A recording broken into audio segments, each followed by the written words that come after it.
জানুয়ারি মাসের 15 তারিখের মধ্যে জুলাইয়ের প্রোক্লামেশন ঘোষণা করতে হবে। বাংলাদেশের আগামী নির্বাচন হবে গণপরিষদ নির্বাচন।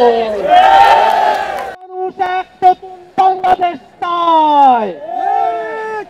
বাংলাদেশের মানুষ জুলাইয়ের ঘোষণাপত্র প্রোক্লামেশন চায়। বাংলাদেশের মানুষ সংবিধান পেতে চায়। বাংলাদেশের মানুষ সংস্কার চায়। ভাইরা আমার, বৈষম্য বিরোধী ছাত্র আন্দোলন যখন জুলাইয়ের প্রোক্লামেশন নিয়ে রাজপথে জামায়াত করার ঘোষণা দিয়েছে, আমরা দেখেছি সরকারের পক্ষ থেকে উদ্যোগ নিয়ে সকল রাজনৈতিক পক্ষকে সাথে নিয়ে সরকার জুলাইয়ের ঘোষণাপত্র পাঠ করার সিদ্ধান্ত গ্রহণ করেছে। সরকারের এই সিদ্ধান্ত বৈষম্য বিরোধী ছাত্র আন্দোলনের এক অন্যতম বিজয়।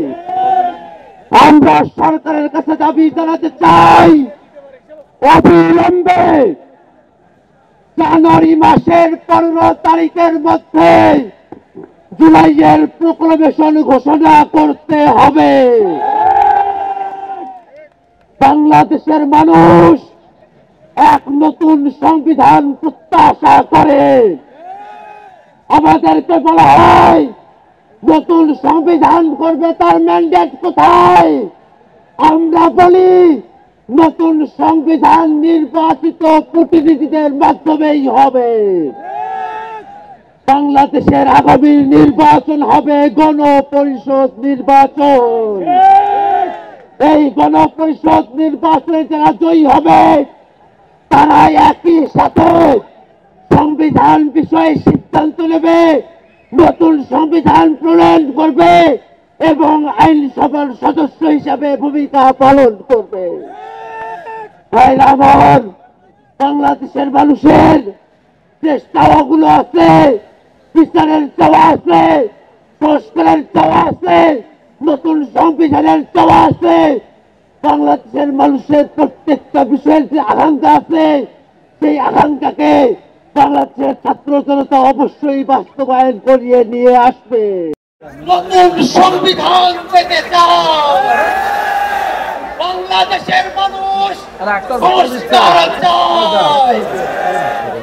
ভাইরা আমার, বৈষম্য বিরোধী ছাত্র আন্দোলন যখন জুলাইয়ের প্রোক্লামেশন নিয়ে রাজপথে জামায়াত করার ঘোষণা দিয়েছেন, আমরা দেখেছি সরকারের পক্ষ থেকে উদ্যোগ নিয়ে সকল রাজনৈতিক পক্ষকে সাথে নিয়ে সরকার জুলাইয়ের ঘোষণাপত্র পাঠ করার সিদ্ধান্ত গ্রহণ করেছে।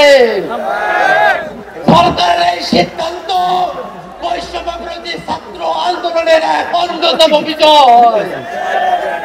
আমরা সরকারের কাছে দাবি জানাতে চাই, অবিলম্বে জানুয়ারি মাসের 15 তারিখের মধ্যে জুলাইয়ের প্রোক্লামেশন ঘোষণা করতে হবে।